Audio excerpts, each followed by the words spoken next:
नमस्कार, वंदे मातरम। दोस्तों, स्वागत है आप सबका सैनिक पाठशाला में। जैसे आप बोर्ड पर देख पा रहे दोस्तों, आज के वीडियो के 5 महत्वपूर्ण जानकारियों को लेकर आया हूं। जानकारियां जुड़ी हुई हैं कुछ डॉक्यूमेंट्स के आधार पर, जानकारियां जुड़ी हुई हैं कुछ खास इंफॉर्मेशंस के आधार पर। तो सभी जानकारियां हासिल करेंगे। आगे बढ़ने से पहले दोस्तों, मेरा आप सबसे आग्रह है, अगर चैनल में आप नए हैं तो चैनल को सब्सक्राइब जरूर कीजिएगा और वीडियोज अच्छे लगे तो लाइक कीजिएगा और शेयर जरूर कीजिएगा, ताकि सैनिक पाठशाला की जानकारियां दूर दराज के पूर्व सैनिकों तक भी पहुंच सके और उनको जानकारी के अभाव से नुकसान ना हो। चलिए आगे बढ़ते हैं दोस्तों। जैसे आप देख पा रहे हैं, सबसे पहली जानकारी आप जैसे देख रहे हैं, स्पर्श में जल्द अपडेट होगा फॉर्म 16। जी हां दोस्तों, स्पर्श पोर्टल में अब यह अपडेट आ चुका है कि फॉर्म 16 हमारा 20 जून के आसपास अपलोड होने वाला है। जी हां, ये सामने जो आप स्पर्श पोर्टल का लॉगिन पेज देख पा रहे हैं, जो पहला पन्ना हमारे सामने आता है, अब इस पेज में जैसे आप स्क्रॉल होता हुआ ये ऊपर का मैसेज देख पा रहे हैं, जहां पर यही लिखा हुआ है कि स्पर्श 20 जून के आसपास, टेंटेटिवली 20 जून के आसपास हमारा फॉर्म 16 स्पर्श के अंदर अपलोड कर देगा। और साथ ही साथ ये बताया गया है कि आप अपना यूजर आईडी का इस्तेमाल करके अपना फॉर्म 16 को डाउनलोड कर पाएंगे, इस्तेमाल कर पाएंगे। तो दोस्तों, हमें इंतजार करना पड़ेगा 20 जून तक का, और हमारा फॉर्म 16 को कैसे डाउनलोड करना है उसके बारे में मैं आपको जरूर जानकारी दूंगा। बहुत आसान है, आप माई डॉक्यूमेंट में जाकर के उसको डाउनलोड कर सकते हैं। उसके बाद फिर बारी आएगी ITR फाइलिंग का, जिसके बारे में हम आगे जानकारी लेंगे। चलिए अगली जानकारी दोस्तों, 9 लाख कर्मचारियों की संस्था ने सीधे मोदी जी से मांग की। क्या मांग की है देखिए, पेंशन सुधार को लेकर के वादा पूरा करें। जी हां, मोदी जी से सीधे लेटर लिखा गया और उनको कहा गया कि पेंशन सुधार को लेकर के, यानी कि NPS और OPS का मुद्दा है, अपना वादा पूरा करें। और दूसरी मांग है दोस्तों, 8वें वेतन आयोग का गठन करें। जी हां दोस्तों, ये रेलवे का एसोसिएशन है जिसमें 9 लाख के करीब कर्मचारी उसके सदस्य हैं, और इनके द्वारा अब लेटर दिया गया सीधे माननीय प्रधानमंत्री जी को, मोदी 3.0 गवर्नमेंट को, कि अपना वादा पूरा करें पेंशन सुधार को लेके और अपना वादा पूरा करें 8वें वेतन आयोग को लेकर के। चलिए आपको लेटर दिखाता हूं। ये जो सामने आप लेटर देख पा रहे हैं, All India Railway Men's Federation द्वारा ये लेटर माननीय प्रधानमंत्री जी को, सीधे प्रधानमंत्री जी को लिखा गया है। 11 जून 2024 का लेटर है। इस लेटर में सबसे पहले तो माननीय प्रधानमंत्री जी को अपने तीसरे कार्यकाल के लिए बधाई दी गई है। उसके बाद उनकी जो मीटिंग हुई थी सदस्यों के साथ, उसके बारे में भी जिक्र किया गया, और अंतिम जो पैराग्राफ है वहां पर महत्वपूर्ण जो मांग है वो रखी गई है। जैसे आप देख पा रहे हैं, महोदय, मुझे आशा है कि आप अपने इस कार्यकाल में 1 जनवरी 2004 के बाद भर्ती कर्मचारियों के लिए पेंशन पर अवश्य विचार करेंगे, और साथ ही 8वें वेतन आयोग का गठन भी शीघ्र अतिशीघ्र होगा। ये मांग माननीय प्रधानमंत्री जी के सामने रखी गई है, जिसका अभी आने वाले समय में इन मांगों का किस तरीके से सरकार उन मांगों को डील करेगी वो समझ में आएगा। दोस्तों, ऐसे में हमारे जो पूर्व सैनिकों के संस्थाएं हैं उनसे भी मैं आग्रह करता हूं कि OROP 3 को जल्दी से जल्दी लागू करने के लिए और 8वें पे कमीशन को गठित करने के लिए कम से कम इस समय में मांग उठाया जाना जरूरी है, क्योंकि इस समय में अभी माहौल बहुत गर्म है। जब लोहा गर्म हो तभी मार दो हथौड़ा, और ऐसे में पूर्व सैनिकों के संस्थाओं द्वारा भी अपना हथौड़ा यानी कि OROP 3 की मांग और 8वें पे कमीशन की मांग को जरूर रखा जाना चाहिए। बहुत सही समय है, क्योंकि अभी चारों तरफ 8वें पे कमीशन के बारे में बात चल रही है, OROP 3 के बारे में बात चल रही है, और आगे बजट भी आने वाला है। बहुत जल्दी बजट पेश होने वाला है। जो पिछला अंतरिम बजट था उसका पूर्ण बजट जो है अब पेश होने वाला है। तो ऐसे में OROP 3 की मांग बहुत ज्यादा जरूरी है। आगे बजट के बारे में मैं इस पॉइंट में आपको समझाऊंगा। चलिए आगे बढ़ते हैं अगली जानकारी की ओर दोस्तों। पेंशनर का 3,63,654 का LTA नहीं दे रहा स्पर्श, NPC जारी हो चुका है। जी हां दोस्तों, LTA यानी कि लाइफ टाइम एरियर। किसे कहते हैं लाइफ टाइम एरियर? दोस्तों, जब भी पेंशनर का डेथ हो जाता है, जो पेंशन लेने वाले का डेथ हो जाता है, तो उनके आगे, उनके एवज में जो भी पेंशन लेने वाला हो या उनका बचा हुआ जो बकाया जो पैसा उनके खाते में है, उसको लेने वाला जो भी इंसान हो, जो भी उनका नॉमिनी हो, उसको जो बचा हुआ पैसा मिलता है वो LTA कहलाता है, यानी कि लाइफ टाइम एरियर कहलाता है। तो ऐसे में मैं खास करके जो फैमिली पेंशनर्स हैं, जिनके पीछे पेंशन लेने वाला कोई नहीं है, उनके लिए आग्रह करता हूं। अमूमन पूछा जाता है कि हमारा जो पेंशन अकाउंट है वो जॉइंट होना चाहिए या सिंगल होना चाहिए। आप चाहे तो कुछ भी रख सकते हैं, जॉइंट रखें चाहे सिंगल रखें, लेकिन प्रिफरेबली आप जॉइंट अकाउंट रखें, क्योंकि आपके बाद अगर आपका पेंशन बंद हो जाता है तो आपका पेंशन अकाउंट में जो पैसा है उस पैसे को निकालने के लिए आपकी नॉमिनी को या आपके जो लीगल हेयर हैं उनको तकलीफ ना हो। तो ऐसे में अगर जॉइंट अकाउंट आप रखते हैं तो उनको आसानी से वो पैसा निकल जाएगा। यहां पर मामला है एलटीए का। एलटीए यानी कि जब पेंशनर जीवित थे उस समय में उनको एलटीए के तौर पर बहुत मोटा अमाउंट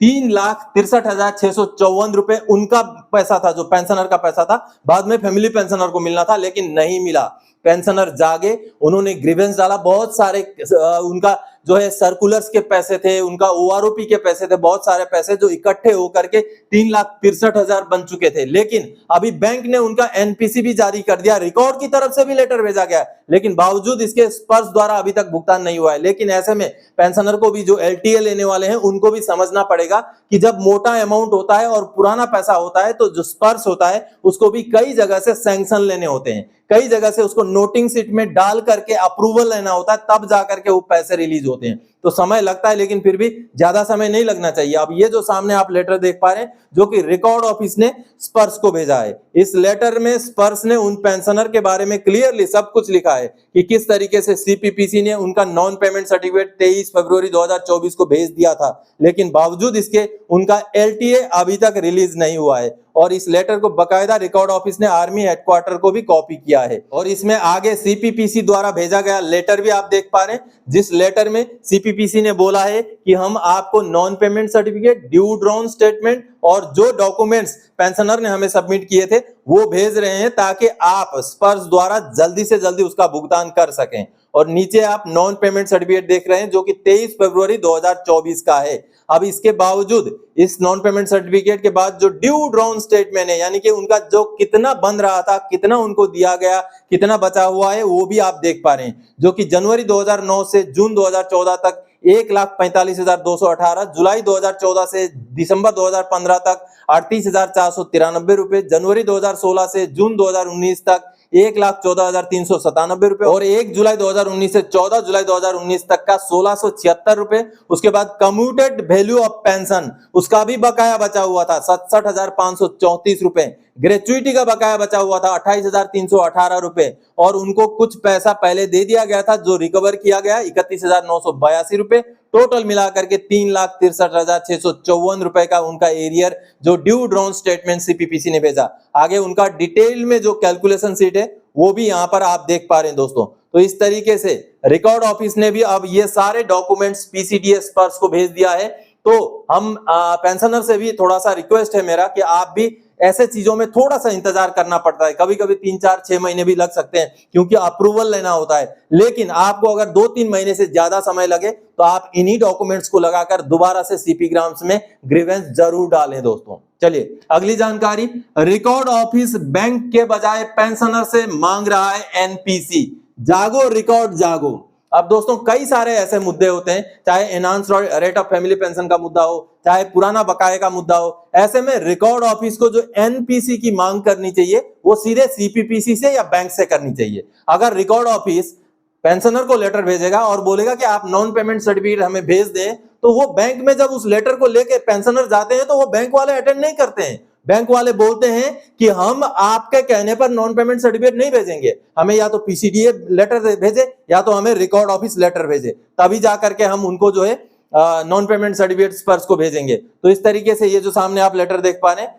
जो रिकॉर्ड ऑफिस ने पेंशनर को भेजा है, और इस लेटर में रिकॉर्ड ऑफिस बोल रहा है पेंशनर को कि आप कुछ डॉक्यूमेंट्स हमें भेजिए जिसमें नॉन पेमेंट सर्टिफिकेट भी है, आप बैंक से नॉन पेमेंट सर्टिफिकेट कलेक्ट कीजिए और हमें भेजिए। लेकिन इस तरीके से अगर पेंशनर को नॉन पेमेंट सर्टिफिकेट कलेक्ट करने के लिए बोला जाएगा तो बैंक द्वारा उस नॉन पेमेंट सर्टिफिकेट के ऊपर एक्शन नहीं लिया जाता। और नीचे दूसरा और एक लेटर आप देख पा रहे हैं 16 मई का लेटर, जिसमें पेंशनर से कुछ और डॉक्यूमेंट्स मांगे गए हैं। ये enhance rate of family pension का मुद्दा है, इसमें जो बैंक डिटेल्स वगैरह मांगे गए हैं और जो बी में आप देख पा रहे हैं नॉन पेमेंट सर्टिफिकेट। तो ये नॉन पेमेंट सर्टिफिकेट जो पेंशनर से मांगा गया है रिकॉर्ड द्वारा, ये पेंशनर से मांगने का कोई मतलब नहीं बनता। बाकी डॉक्यूमेंट्स तो पेंशनर भेज देंगे लेकिन नॉन पेमेंट सर्टिफिकेट जो है वो पेंशनर नहीं भेज पाएंगे। तो नॉन पेमेंट सर्टिफिकेट के लिए रिकॉर्ड ऑफिस से गुहार है, अपील है कि वो सीपीपीसी को सीधा लेटर लिखे या तो फिर वो बैंक का जो ब्रांच है उसको लेटर लिखे, ताकि नॉन पेमेंट सर्टिफिकेट आसानी से चला जाए, जहां भी जाना है, रिकॉर्ड में जाना है, पीसीडीए में जाना है। लेकिन इस तरीके से रिकॉर्ड ऑफिस अगर पेंशनर को बोलेगा तो पेंशनर के कहने पर बैंक या सीपीपीसी नॉन पेमेंट सर्टिफिकेट जारी नहीं करते, बड़ा मुश्किल हो जाता है पेंशनर के लिए। तो रिकॉर्ड ऑफिस से ये गुजारिश है कि सीपीपीसी को लिखा जाए लेटर। चलिए अगली जानकारी दोस्तों, मोदी 3.0 में 24 जून 2024 से संसद चलेगा, बजट आएगा 15 से लेकर 25 जुलाई तक, ओआरओपी 3 मिलेगा और क्या क्या मिलेंगे। जी हां दोस्तों, जैसे आप सबको पता है कि फरवरी 2024 में अंतरिम बजट आ चुका है। फरवरी 2024 में जो बजट आया था उसका पूर्ण बजट अभी आना है, और जून 24 से जैसे खबर मिल रही है, जैसे जानकारी मिल रही है, और जैसे किरण रिजिजू जो संसदीय कार्य मंत्री किरण रिजिजू है, उन्होंने ये जानकारी दी है कि 24 जून से संसद का सत्र शुरू हो जाएगा, जिसमें शपथ ग्रहण वगैरह, नए अध्यक्ष का चुनाव वगैरह होगा। लेकिन उसके बाद जुलाई के आसपास में बजट पेश किया जाएगा। निर्मला सीतारमण जो कि मोदी 3.0 में भी वित्त मंत्री हैं, वो अपना बजट पेश करेंगी। तो ऐसे में हम जो पेंशनर्स हैं, पूर्व सैनिक हैं, उनके लिए क्या आ सकता है बजट में दोस्तों? उनके लिए सबसे बड़ी चांस है ओआरओपी 3 अगर बजट में इंक्लूड हो जाए तो हमें ओआरओपी 3 बहुत जल्द मिल सकता है। लेकिन अगर इस बजट में ओआरओपी 3 का प्रावधान रखा भी जाए, पैसे अलॉट किए भी जाए, तो आपको जो ओआरओपी 3 है जुलाई या अगस्त से नहीं मिलेगा, जाते जाते उसको मिलते मिलते दिसंबर तक शायद हो जाएगा। लेकिन चांसेस हैं, क्योंकि अगर इस समय में बजट जारी किया जाता है तो ओआरओपी 3 में ज्यादा पैसे देने की जरूरत नहीं पड़ेगी, क्योंकि एरियर नहीं बनेगा दोस्तों। जुलाई से ओआरओपी 3 लागू है, अगर जाकर के नवंबर दिसंबर में अगर हमें ओआरओपी 3 मिल जाए तो 5-6 महीने का एरियर बनेगा। इस वजह से बहुत ज्यादा पैसा एरियर के लिए सरकार को धार्य करने की जरूरत नहीं पड़ेगी। ये एक सरकार के लिए एक फायदे का सौदा रहेगा। पिछली बार भी सरकार ने 4 किस्तों में ओआरओपी का एरियर देके खुद की किरकिरी करवा ली थी। तो ऐसे में सरकार के पास ये मौका है कि किस्तों में पैसा ना दिया जाए, जल्दी से जल्दी ओआरओपी 3 को लागू कर दिया जाए, और पैसे एक मुश्त, जो 5-6 महीने का एरियर है वो एक मुश्त में दे दिया जाए, और बाकी बढ़ा हुआ पेंशन आगे फिर कंटिन्यू रखा जाए, जिससे सरकार के ऊपर बोझ भी कम पड़ेगा, और जितने पूर्व सैनिक हैं जिनको भी ओआरओपी 3 का फायदा मिलना है वो खुश भी रहेंगे, क्योंकि समय से उनको उनका ओआरओपी 3 मिल जाएगा। तो दोस्तों आज के इस वीडियो में इन्हीं जानकारियों के साथ आया था। आगे और कोई जानकारी आपसे सरोकार रखने वाला विषय लेके मैं फिर से हाजिर हो जाऊंगा। तब तक के लिए जय हिंद दोस्तों।